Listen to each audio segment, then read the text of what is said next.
ஏமாளிகளாய் வாழும் சாமானிய மக்களின் வாழ்வின் சரித்திர மாற்றம். தம்பி விஜய்க்கு வெயிட்டா வாழ்த்து சொன்ன சீமான்.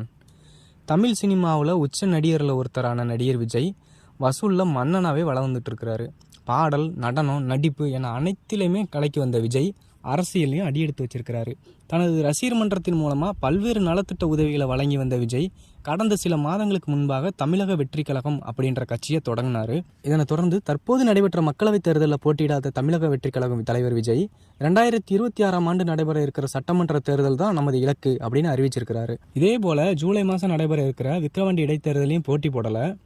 அது மட்டும் இல்லாமல் யாருக்கும் ஆதரவு இல்லை அப்படின்னு தமிழக வெற்றி கழக தலைவர் விஜய் அறிவிச்சிருக்கிறாரு. இந்த நிலையில் நடிகரும் தமிழக வெற்றி கழகத்துடைய தலைவருமான விஜய் அவர்களுடைய 50வது பிறந்தநாள் விழாவை முன்னிட்டு பல தரப்பும் அவர்களுக்கு வாழ்த்து தெரிவிச்சுட்டு வர்றாங்க. அந்த வகையில் நாம் தமிழர் கட்சியினுடைய தலைமை ஒருங்கிணைப்பாளர் சீமான் அவர்கள் நடிகர் விஜய்க்கு வாழ்த்து தெரிவிச்சிருக்கிறாரு. அது மட்டும் இல்லாமல் ஒரு அறிக்கை ஒன்று வெளியிட்டிருக்கிறாரு. அதில் தமிழ் திரையுலகில் தன் திறமைமிக்க நடனம், உரையாடல், உச்சரிப்பு, உடல் மொழி, சண்டை காட்சிகள் என அனைத்திலுமே தன்னுடைய ஆற்றலை பெருக்கி ஆக சிறந்த நடிப்பு திறனால் இளைஞர்களும் பெண்களும் முதியவர்களும் ஒவ்வொரு வீட்டில் உள்ள சின்ன சின்ன குழந்தைகள் வர அனைத்து தரப்பட்ட மக்கள் மனங்களையும் வென்று தமிழ்நாட்டு மக்கள் தங்கள் குடும்பத்தில் ஒருவராக நினைக்கும் அளவிற்கு எல்லோரது நேசத்தையும் பெற்று உச்சம் தொட்டு உயர்ந்து நிற்கும் என்னுடைய அன்பு தம்பி.